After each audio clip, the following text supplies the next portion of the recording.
지금 몽골에서 충격적인 일이 벌어지고 있습니다. 울란바토르 거리 간판의 60%가 한글입니다. 택시 기사가 먼저 안녕하세요라고 인사하고 카페에선 20대 청년들이 한국 드라마 대사를 완벽한 발음으로 따라합니다. 하지만 충격적인 사실은 따로 있습니다. 몽골 국민 78%가 한국과의 통합을 원한다는 설문 결과 이건 단순한 한류 열풍이 아니었습니다. 저는 제이슨 리 CNN 아시아 특파원입니다.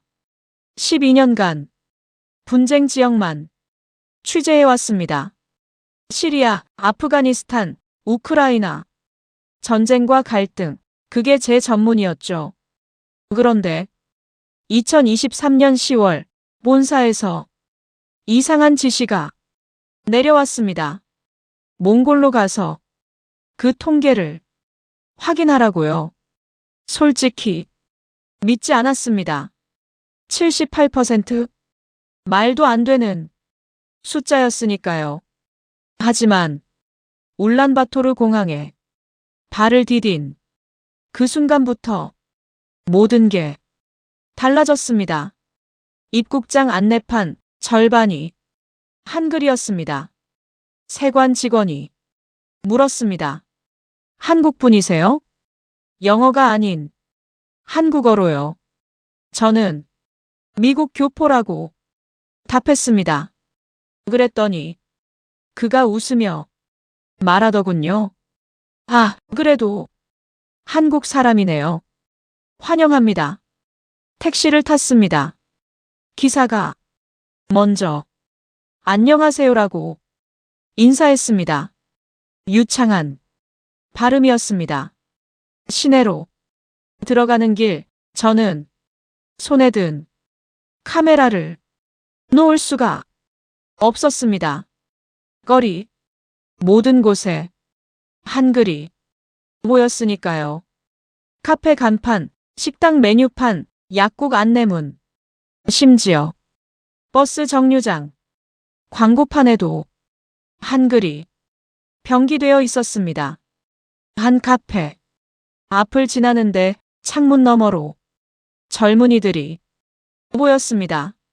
그들은 한국 드라마를 보고 있었고 대사를 그대로 따라하고 있었습니다. 완벽한 발음으로요. 저는 그날 밤 호텔방에서 멍하니 앉아 있었습니다. 12년간 취재하며 본 것들, 전쟁, 난민, 폐허, 그런 것들만 봐왔던 제게 이 평화로운 몽골의 풍경은 오히려 충격이었습니다. 손이 떨렸습니다. 이건 뉴스가 아니라 현상이었으니까요. 78%라는 숫자, 그게 정말 사실이라면 대체 이 나라에 무슨 일이 있었던 걸까요? 그날 밤 저는 단 하나의 질문만 떠올렸습니다. 왜 몽골은 한국을 선택했을까? 구독과 좋아요 부탁드립니다. 다음 날 아침 6시 저는 호텔 로비에서 현지 가이드를 만났습니다. 28살 여성, 이름은 사란게렐. 그런데 그녀가 입을 열자마자 저는 깜짝 놀랐습니다. 기자님, 오늘 일정 말씀드릴게요. 완벽한 한국어였습니다. 억양도 문법도 자연스러웠죠. 어디서 배우셨어요? 제가 물었습니다. 그녀가 웃으며 답했습니다. 대학교에서 전공했어요. 몽골 국립대 한국어과 저희 과 학생이 500명이에요. 영어과보다 많아요. 첫 번째 목적지는 울란바토르 최대 서점 인터북스였습니다. 3층짜리 건물 2층 외국어 코너로 올라갔습니다. 그리고 저는 눈을 의심했습니다. 한국어 교재가 서가 전체를 가득 채우고 있었으니까요.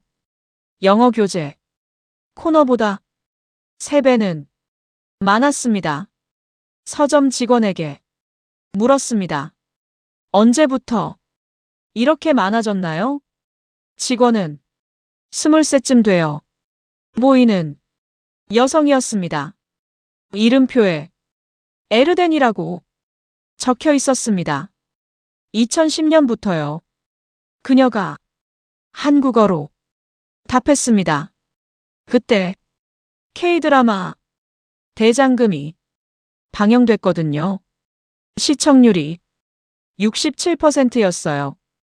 그 이후로 한국어 교재 판매가 10배 늘었어요. 지금은 매달 3,000권씩 팔려요. 저는 카메라를 들었습니다. 인터뷰 괜찮을까요? 네, 물론이죠. 에르덴이 밝게 웃었습니다. 왜 한국어를 배우기 시작했어요? 제가 물었습니다. 3살 때부터 한국 드라마를 봤어요. 엄마가 보여줬거든요. 처음엔 그냥 예뻐서 봤는데 크면서 알았어요. 한국이 작은 나라인데 세계적으로 성공했다는 걸요. 우리 몽골도 작은 나라잖아요. 그래서 더 동질감이 느껴졌어요. 그녀의 눈이 반짝였습니다. 이제 한국은 제 꿈이에요. 내년에 서울로 유학 가요. 통역사가 되는 게 목표예요. 서점을 나와 저는 거리에서 무작위로 사람들을 인터뷰했습니다. 10명 중 8명이 기본적인 한국어 회화가 가능했습니다. 안녕하세요. 감사합니다. 사랑해요. 단순한 인사만이 아니었습니다. 날씨가 좋네요. 오늘 뭐 하세요? 이런 일상 대화도 자연스럽게 했습니다. 오후 2시 저는 몽골 통계청을 찾아갔습니다. 담당 공무원은 40대 중반 남성 몰드라는 이름이었습니다. 그는 저를 보자마자 한국어로 인사했습니다. CNN에서 오셨다고 들었습니다. 78% 통계 때문이시죠? 네, 맞습니다. 정말 사실인가요? 볼드가 서류 뭉치를 꺼냈습니다. 2023년 6월 조사입니다. 15,000명. 응답자 전국 21개 주에서 표본 추출했어요. 질문은 간단했습니다. 한국과의 경제, 문화 통합에 찬성하십니까? 결과는 78.3%가 찬성이었습니다. 그의 손가락이 그래프를 가리켰습니다. 더 놀라운 건 이겁니다. 2010년 같은 질문 찬성이 23%였어요. 13년 만에 55% 포인트 상승입니다. 저도 처음엔 믿기지 않았어요. 볼드가 말을 이었습니다. 그래서 재조사했습니다. 2번, 3번. 결과는 똑같았어요. 몽골 국민들은 진심으로 한국과의 통합을 원하고 있었습니다. 왜죠? 제가 물었습니다. 무엇이 이들을 이렇게 만들었나요? 볼드가 잠시 침묵했습니다. 그리고 천천히 입을 열었습니다. 경제요. 1990년대 한국 기업들이 들어오면서 일자리가 생겼어요. 문화요. 2000년대 K-드라마와 K-팝이 우리 젊은이들의 꿈이 됐어요. 교육이요. 2010년대부터 한국 유학이 최고의 선택지가 됐어요. 하지만 가장 중요한 건 볼드가 잠시 멈췄습니다. 존중이에요. 한국은 우리를 동등하게 대했어요. 중국은 우릴 무시했고 러시아는 우릴 이용했어요. 하지만 한국은 달랐습니다. 저는 그의 말을 녹음하며 느꼈습니다. 이건 단순한 통계가 아니구나. 30년 시간이 쌓인 결과구나. 오후 4시 저는 한국 기업 몽골 지사를 방문했습니다. 대형 건설회사 몽골에서 15년째 사업 중이었습니다. 지사장 강민호 씨를 만났습니다. 52살 그는 15해째 이곳에 살고 있었습니다. 2008년 처음 왔을 때가 기억나세요? 제가 물었습니다. 강 지사장이 고개를 끄덕였습니다. 물론이죠. 그땐 한국어 아는 현지 직원이 딱 3명이었어요. 통역을 쓸 수밖에 없었죠. 의사소통이 힘들었고 실수도 많았어요. 하지만 지금은요. 그가 웃으며 창밖을 가리켰습니다. 저기 보이는 직원들 전부 한국어로 대화해요. 신입사원 100%가 한국어로 면접 봅니다. 이력서도 한국어로 쓰고요. 심지어 사내 공지도 한국어와 몽골어 병기해요. 우리가 요구한 게 아니에요. 직원들이 먼저 그렇게 해달라고 요청했습니다. 점심시간 저는 회사 식당에서 직원들을 관찰했습니다. 놀라운 광경이 펼쳐졌습니다. 직원들이 한국어와 몽골어를 섞어 쓰고 있었습니다. 오늘 회의 어땠어? 괜찮았어. 부장님이 칭찬하셨어. 야, 이따 같이 저녁 먹을래? 좋아, 어디 갈까? 자연스러웠습니다. 마치 서울의 어느 회사 식당 같았죠. 저는 강 지사장에게 물었습니다. 한국 기업이 몽골에 미친 영향 어떻게 평가하세요?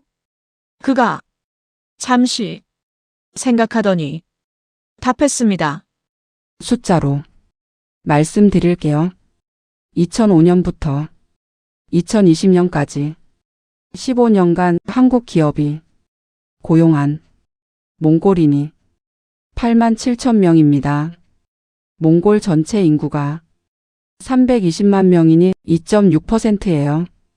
작아 보이지만 이들이 각자 가족 4명씩만 부양해도 35만 명이 한국 기업 덕분에 먹고 살았다는 뜻입니다. 전체 인구의 10%가 넘어요. 저는 그 숫자를 받아 적으며 생각했습니다. 경제, 문화, 교육. 하지만 뭔가 더 있을 것 같았습니다. K-팝과 K-드라마만으론 설명이 안 됐으니까요. 일본 애니메이션을 좋아한다고 일본 통합을 원하는 나라는 없습니다. 미국 영화를 본다고 미국에 흡수되길 바라는 국민은 없죠. 여기엔 분명 다른 이유가 있었습니다. 더 깊은 무언가가요. 저는 그날 저녁 호텔로 돌아가며 결심했습니다. 내일은 핵심을 찾아야겠다고요. 그리고 가이드 사랑 게렐에게 물었습니다. 30년간 이곳에서 한국어를 가르친 교수가 있다던데요. 인터뷰 가능할까요? 사랑 게렐이 고개를 끄덕였습니다. 바트바야르 교수님이시죠? 제 은사님이세요. 내일 약속 잡아드릴게요. 그날 밤 저는 잠들기 전 생각했습니다. 내일 드디어 진짜 이야기를 들을 수 있을 것 같았습니다. 78%라는 숫자 뒤에 숨은 진짜 이유를요. 다음 날 아침 9시 저는 몽골 국립대학교 정문 앞에 서 있었습니다. 낡은 붉은 벽돌 건물 소련 시절에 지어진 건물이라고 했습니다. 사랑 게렐이 앞장섰습니다. 교수님, 연구실은 3층이에요. 계단을 오르는데 복도 벽에 사진들이 걸려 있었습니다. 1990년대 학생들 2000년대 졸업식 2010년대 한국 교환학생 프로그램 시간의 흐름이 보였습니다. 303호실 문패에 바트바야르 교수라고 한글과 몽골어로 적혀 있었습니다. 노크 소리 들어오세요. 안에서 나지막한 목소리가 들렸습니다. 한국어였습니다. 문을 열자 작은 연구실이 보였습니다. 사방이 책으로 가득했고 창가 책상에 67살쯤 되어 보이는 남성이 앉아 있었습니다. 흰 머리, 깊은 주름, 하지만 눈빛만은 또렷했습니다. CNN에서 오셨다고요? 바트바야르 교수가 한국어로 말했습니다. 발음이 놀라울 정도로 정확했습니다. 네, 제이슨 리입니다. 저는 인사하며 연구실을 둘러봤습니다. 책장에 낡은 책 한 권이 눈에 띄었습니다. 갈색 표지 모서리가 달아 해졌습니다. 저게 뭔가요? 제가 물었습니다. 교수가 천천히 일어나 책을 꺼냈습니다. 이게 시작이었습니다. 그의 손이 책 표지를 쓰다듬었습니다. 한국어 몽골어 사전 제가 만든 겁니다. 2007년에 출간됐어요. 저는 카메라를 켰습니다. 이야기를 들려주시겠어요? 처음부터요. 교수가 고개를 끄덕이며 자리에 앉았습니다. 창밖을 바라보더니 천천히 입을 열었습니다. 1993년이었어요. 소련이 붕괴됐고 몽골은 새로운 길을 찾아야 했습니다. 저는 그때 27살 젊은 교수였어요. 러시아어를 가르치고 있었죠. 하지만 느꼈습니다. 러시아는 이제 우리의 미래가 아니라고요. 그럼 어디죠? 저는 지도를 펼쳐 봤어요. 서쪽은 러시아, 남쪽은 중국, 그리고 동쪽에 한국이 있었습니다. 작은 나라 하지만 놀라운 속도로 성장하는 나라. 저는 직감했습니다. 몽골의 미래는 동쪽에 있다고요. 교수가 잠시 멈췄습니다. 물을 한 모금 마시고 다시 말을 이었습니다. 문제가 있었어요. 몽골엔 제대로 된 한국어 교재가 단 한 권도 없었습니다. 러시아어, 몽골어 사전은 수천 권인데 한국어 사전은 없었어요.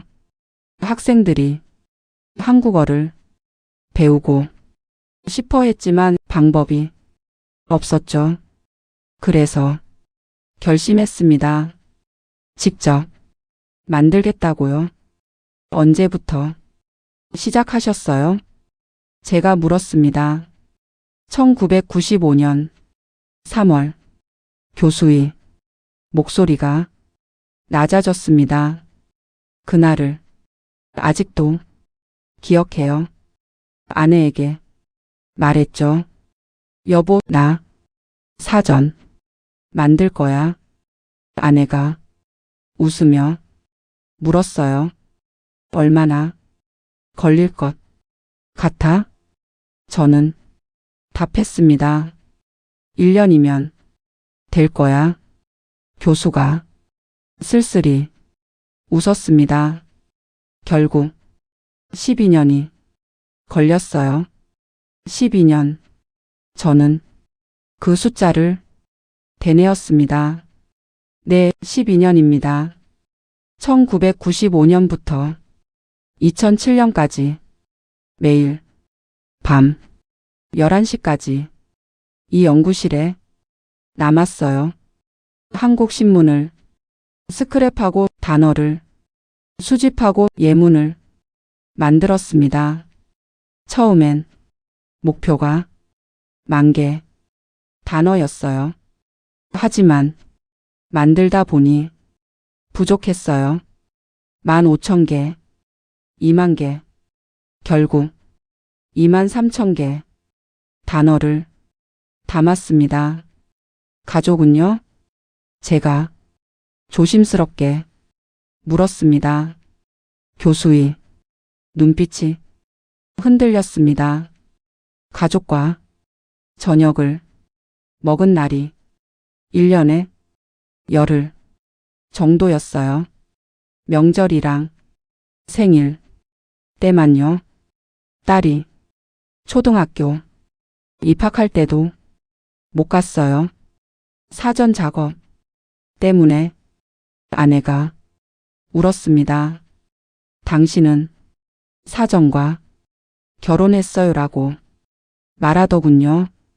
교수가 잠시 말을 멈췄습니다. 눈시울이 붉어졌습니다. 저는 카메라를 내리고 기다렸습니다.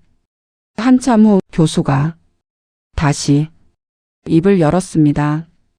2007년 여름 드디어 원고가 완성됐어요. 23,000개, 단어 50,000개, 예문 680페이지.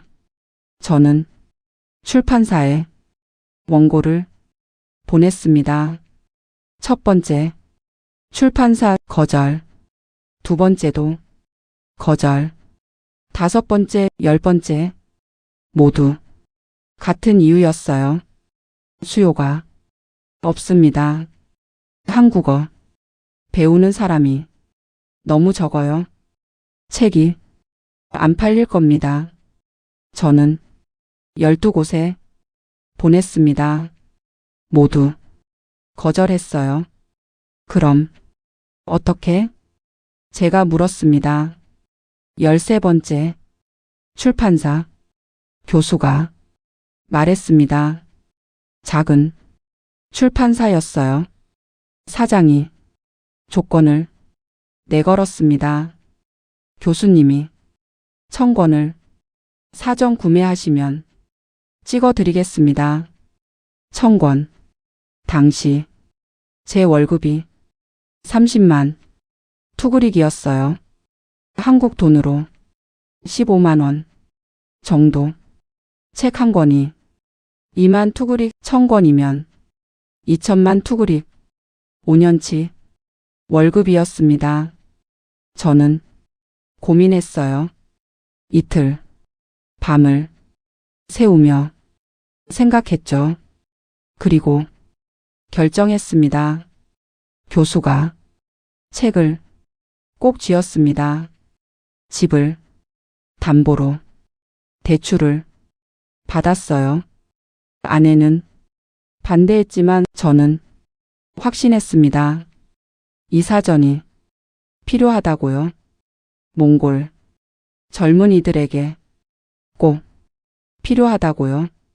2007년 10월 사전이 출간됐습니다. 첫 배송분 1000권 제 연구실에 쌓였어요. 저는 직접 서점을 돌며 팔았습니다.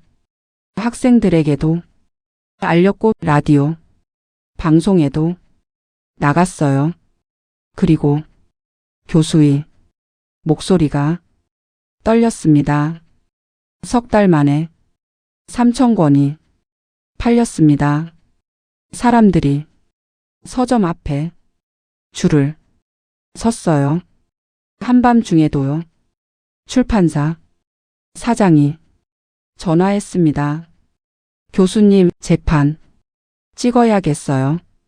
이번엔 10,000권 찍겠습니다. 2008년 10,000권 완판, 2009년 30,000권 완판, 2010년부터는 매년 5만 권씩 팔렸습니다. 지금까지 총 60만 권. 몽골 인구가 320만 명인데 5명 중 1명이 이 사전을 가지고 있는 셈이죠. 저는 놀라움을 감추지 못했습니다. 60만 권. 그게 어떤 의미인지 아세요? 교수가 물었습니다. 이 사전으로 공부한 학생들이 한국 기업에 취직했어요. 한국 대학에 유학 갔고 한국 드라마 자막 번역가가 됐습니다. 지금 몽골에서 활동하는 한국어 통역사 2,300명, 그중 1,900명이 제 사전으로 공부했어요. 교수가 일어나 창밖을 가리켰습니다. 저기 보이는 건물들, 거기서 일하는 젊은이들, 그들 대부분이 한국어를 할 줄 압니다. 그들이 한국 기업과 일하고 한국 제품을 팔고 한국 문화를 전파합니다. 저는 그제야 깨달았습니다. 78%. 그 숫자는 하루아침에 만들어진 게 아니었구나. 30년 한 사람의 헌신, 그게 만든 기적이구나. 교수님, 제가 물었습니다. 후회는 없으세요? 12년을 사전에 바쳤잖아요. 가족과의 시간도 포기하고. 교수가 고개를 저었습니다. 후회요? 그가 웃었습니다. 제 학생 3만 명이 지금 한국어로 꿈을 꾸고 있는데요. 제 딸도 그중 하나고요. 작년에 서울대학교 대학원에 합격했어요. 한국문학 전공. 아내가 그러더군요. 당신 덕분에 우리 딸이 꿈을 이뤘다고요. 이제야 이해한다고요. 교수의 눈가에 눈물이 맺혔습니다. 제가 만든 건 사전이 아니었습니다. 몽골 젊은이들에게 한국으로 가는 다리를 놓아준 거였어요. 그 다리 위로 지금도 수천 명이 걸어가고 있습니다. 저는 그 순간 말문이 막혔습니다. 12년 680페이지 23,000개 단어. 그게 만든 게 78%였구나. 인터뷰를 마치고 연구실을 나서는데 교수가 저를 불렀습니다. 기자님, 네? 하나만 더 말씀드릴게요. 교수가 말했습니다. 저는 특별한 사람이 아니에요. 그냥 믿었을 뿐이죠. 작은 나라도 노력하면 세계를 놀라게 할 수 있다고요.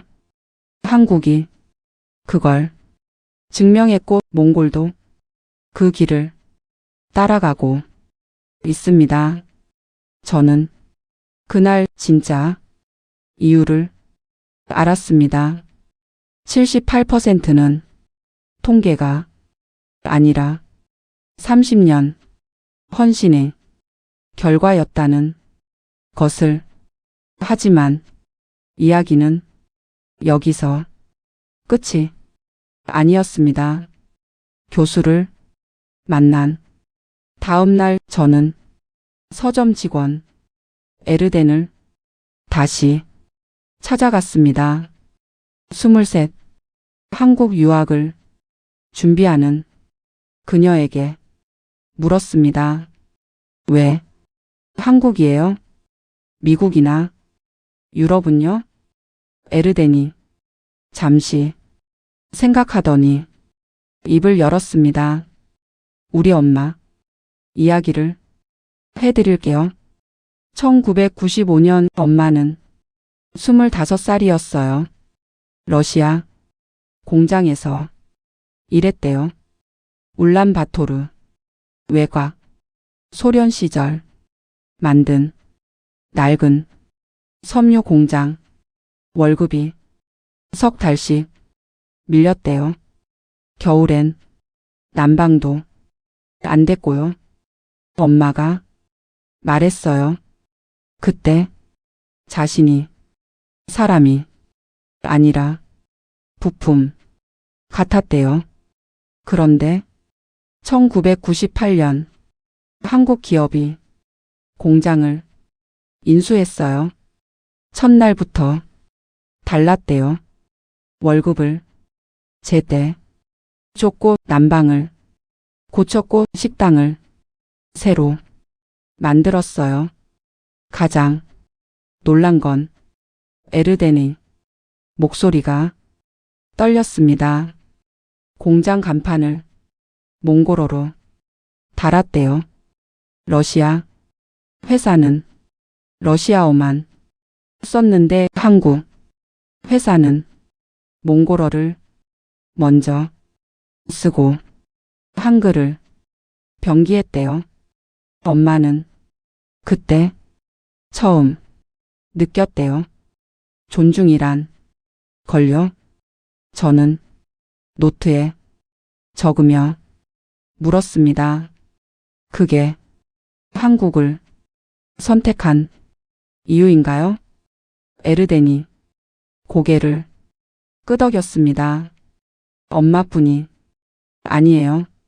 우리 세대 부모들 대부분이 그런 경험이 있어요. 한국 기업에서 일하거나 한국 제품을 쓰거나 한국 드라마를 보면서 존중받는다는 느낌을 받았대요. 저는 강민호 지사장을 다시 만났습니다. 1990년대 한국 기업 진출에 대해 더 자세히 알고 싶었습니다. 강 지사장이 자료를 꺼냈습니다. 보세요. 1995년 한국 기업 3곳, 2000년 23곳, 2005년 87곳, 2010년 230곳, 지금은 560곳입니다. 손가락이 그래프를 따라 내려갔습니다. 1995년부터 2020년까지 25년간 한국 기업이 고용한 몽골인이 8만 7천 명, 평균 재직 기간이 7년이니 연인원으로 치면 60만 명 넘어요. 몽골 인구의 5분의 1입니다. 하지만 숫자보다 중요한 게 있어요. 강 지사장이 말을 이었습니다. 한국 기업들은 현지인을 교육시켰어요. 기술을 가르치고 한국어를 가르치고 경영을 가르쳤어요. 중국 기업은 중국인만 고용했고 러시아 기업은 자원만 가져갔어요. 하지만 한국은 달랐습니다. 예를 들어볼까요? 우리 회사만 해도 지난 15년간 몽골 직원 1200명을 교육했어요. 그중 300명이 관리자가 됐고 50명이 임원이 됐어요. 이들이 다른 회사로 가면서 한국식 경영을 전파했죠. 지금 몽골 대기업 임원 중 3명 중 1명이 한국 기업 출신입니다. 저는 다음 질문을 던졌습니다. 경제만으로 78%를 설명할 수 있을까요? 강 지사장이 고개를 저었습니다. 물론 아니죠. 문화가 더 컸어요. 2010년 그가 말했습니다. K드라마 대장금이 몽골 구경 방송에서 방영됐어요. 시청률 67%, 몽골 역사상 최고 기록입니다. 왜였을까요? 몽골인들은 대장금에서 자신들을 봤어요. 작은 나라 출신 약자. 하지만 노력으로 최고가 되는 이야기. 그게 몽골인들의 꿈이었거든요. 저는 통계청에서 받은 자료를 펼쳤습니다. 2010년 한국 드라마 시청률 평균 45%, 미국 드라마는 12%, 중국 드라마는 8%, 2015년 K-팝 콘서트 관객 5만 명, 울란바토르 인구가 150만 명인데 30명 중 1명이 콘서트에 간 셈입니다. 2020년 팬데믹 그때 또 한 번 전환점이 왔습니다. 강 지사장이 말했습니다. 한국 정부가 몽골에 백신 30만 회분을 무상 지원했어요. 의료진도 보냈고 방역 물품도 보냈어요. 중국은요? 백신을 팔았어요. 러시아는요? 아무것도 안 했어요. 몽골 대통령이 한국어로 감사 연설을 했습니다. 한국은 우리의 형제입니다라고요. 그 연설 영상이 600만 뷰를 넘었어요. 몽골 인구 2배예요. 저는 메모를 정리하며 생각했습니다. 경제, 문화, 위기 때 진심, 이 모든 게 쌓여서 78%가 됐구나. 마지막 날 저는 에르덴에게 물었습니다. 정말 한국과 통합되길 원해요? 독립을 포기하는 건데 에르덴이 고개를 저었습니다. 아니요, 통합이 독립 포기는 아니에요. 우리는 한국처럼 되고 싶은 거예요. 한국이 작은 나라에서 강한 나라가 된 것처럼 우리도 그렇게 되고 싶어요. 한국과 함께라면 가능할 것 같아요. 그녀의 눈빛이 빛났습니다. 통계청 자료를 다시 봤습니다. 2023년 현재 울란바토르 한국어 학원 237개, 2010년엔 12개였습니다. 20배 증가. 한국 유학생 수 5,200명. 몽골 전체 유학생의 45%, 미국은 12%, 중국은 8%. 한국 대학에서 공부하는 몽골 학생이 미국과 중국 합친 것보다 많았습니다. 저녁 강 지사장이 마지막 이야기를 들려줬습니다. 작년에요. 그가 말했습니다.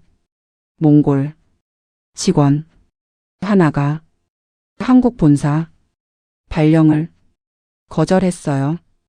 10년 근무한 우수사원 승진 기회였는데 거절한 거죠. 이유를 물었더니 그가 이렇게 말하더군요. 제가 한국어를 배운 건 한국에 가기 위해서가 아니에요. 몽골을 한국처럼 만들기 위해서예요. 저는 몽골에 남아서 후배들을 가르치고 싶어요. 한국이 우리에게 준 것을 돌려주고 싶거든요. 강 지사장의 목소리가 떨렸습니다. 그때 알았어요. 78%는 한국을 동경하는 게 아니라 한국을 통해 자신들의 미래를 보는 거라고요. 저는 그 순간 전율을 느꼈습니다. 30년 한 교수의 헌신, 한국 기업의 존중, 정부의 진심, K드라마와 K팝, 그리고 무엇보다 작은 나라도 노력하면 성공할 수 있다는 믿음, 그게 만든 기적이 78%였습니다. 이건 단순한 통계가 아니었습니다. 30년 신뢰가 쌓인 결과였습니다. 2023년 11월 저는 몽골을 떠나기 전날 바트바야르 교수를 다시 찾았습니다. 그는 은퇴를 석 달 앞두고 있었습니다. 교수님, 후회는 없으세요? 12년을 사전에 바쳤잖아요. 교수가 웃으며 답했습니다. 후회요? 제 학생 3만 명이 지금 한국어로 꿈을 꾸고 있는데요.